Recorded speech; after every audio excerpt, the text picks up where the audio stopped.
What's up, guys? Tim Hulse with DragBoss Garage. Meet Dyno J, aka John Fiamengo.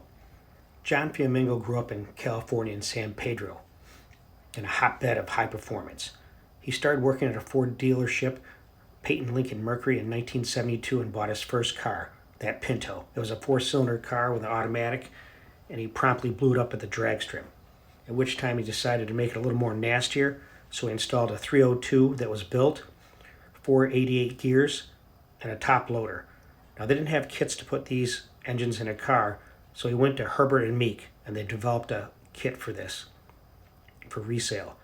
John ran this car on the street, and it went 1220s on street tires and high 11s on slicks. He raced everything he could and nailed it and beat that Z28. He also raced right in front of the Torrance Police Department, a race that built 55 Chevy that they call the Loose Caboose, which has been in magazines. He had a high fever for racing and pro stock. He went to the drags many times, and these pictures are from him being at the strip. There's the Tijuana Taxi by Gap and Roush. His hero, though, and how he got his name, was Dyno Don Nicholson. He loved his cars and loved his personality, where you could talk to him at any time. You know, Dyno was running High-Port Clevelands as everybody else with Fords. Look at the intake work of the back runners. You can see the epoxy there. He also talked with Bob Glidden, who also ran the high-ported Cleveland. Can't see a lot of detail on that intake, but I know there's something going on there. But you can see the valve train there.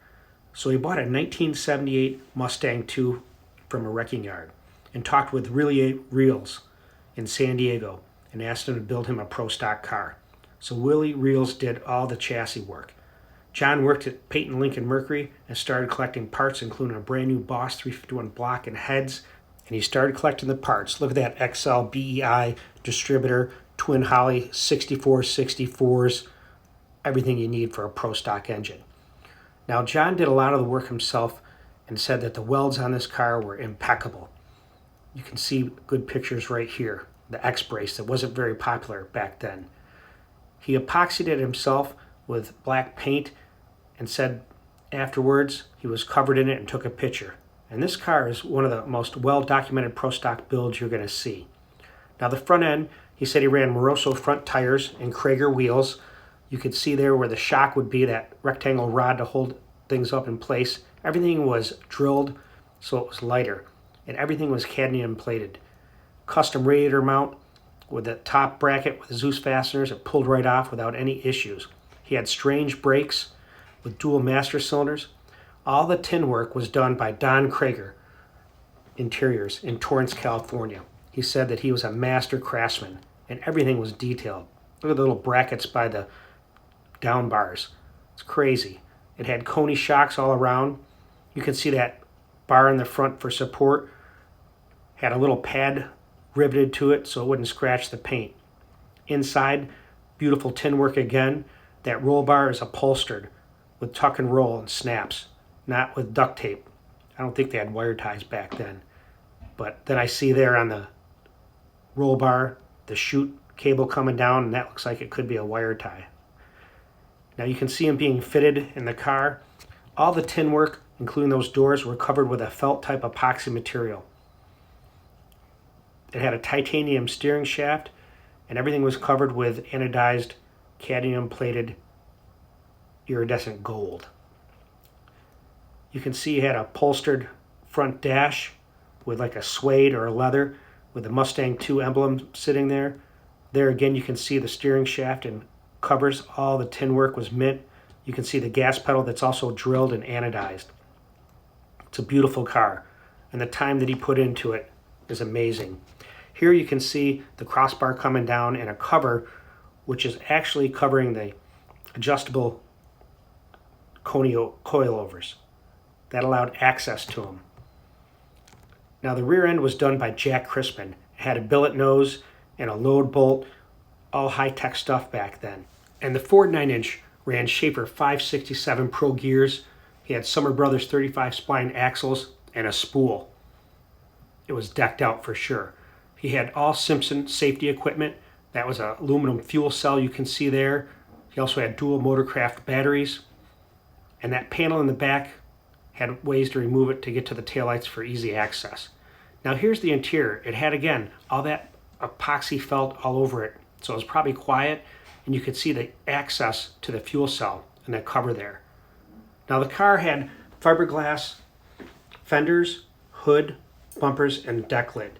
And all the work was done by Buxton Race Boats back then, who were excellent in fiberglass work. Again, look at the tin work done by Don Krager. It's phenomenal. And I just love that iridescent plating. Reminds me of the Moroso valve covers. Now there's John putting the slicks on in his little garage that he rented. He said they were Goodyear slicks. I think they were 14 by 32s. Now like I said, that fiberglass work was impeccable because the panels were so distorted and warped, he said. There just wasn't the quality control. So those guys put a lot of time into it, and you can see all the body lines on it.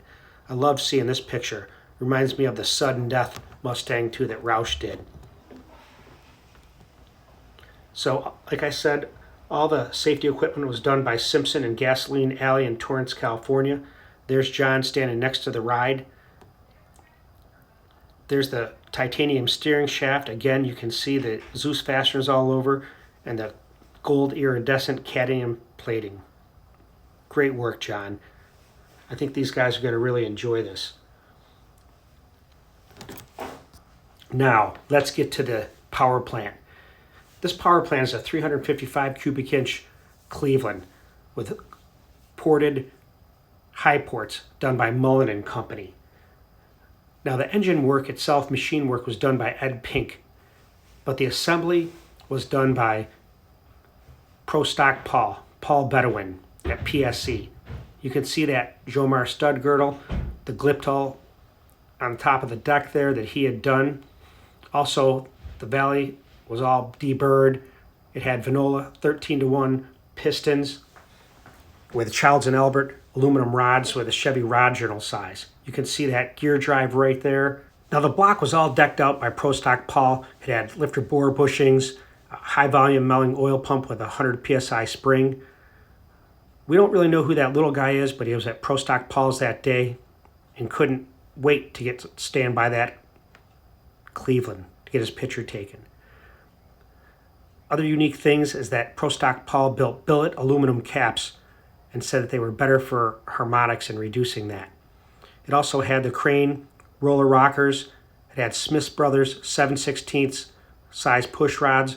You can see the intake ports done by Mullen and Company and the high ports. Now another unique piece are those Pro Stock Engineering custom valve covers made by Pro Stock Paul.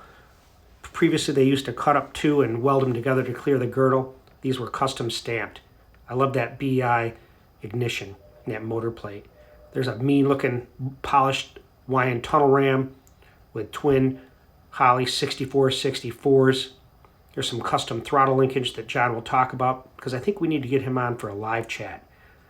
But his father's friend built the engine stand so he could finish the car and get the motor in it. So John was about 24 at this time, and it was about 1979, and he still needed things to finish the car, including the electrical, all the plumbing, the paint work, the drive shaft, and the most expensive part, the Lenco transmission. So at this time, it was about 1979, and he didn't have the money, and the car would be outdated by 81, so he decided to sell the car. So he put an ad in National Dragster, and a guy named Paul Rabishi came and bought the roller. But after he saw the engine and saw the workmanship that went into it and how beautiful it was, he bought both for $22,000. Here's a picture of the Cleveland sitting in the engine compartment. Man, that's beautiful. Here's a picture of the inside with the Lenco installed and the shifter. Now, John's never seen this car run. He never heard it run. But Paul Rabishi sent him some pictures of it as he raced it a few times. We don't know much history on it, so if you do, comment and let us know, because John would like to get some kind of closure, as he's never knew what happened to it. He told me that his favorite picture is coming up, a color picture with the car launching with wheels up, something he always dreamed of. So he sold that car for $22,000, and bought a house. And here's the rest of the story. After he bought the house, he then got married to his longtime sweetheart, Jeanette, and they've been married for 27 years. They had 3 daughters, Jamie, Tracy, and Tawny, and 4 grandchildren, Austin, Ethan, Ada, and Henry. Up until a couple weeks ago, now they have Archer in their life. So John, who still has a passion for racing and pro stock, gave up his dream of having a pro stock car so that he could have a family.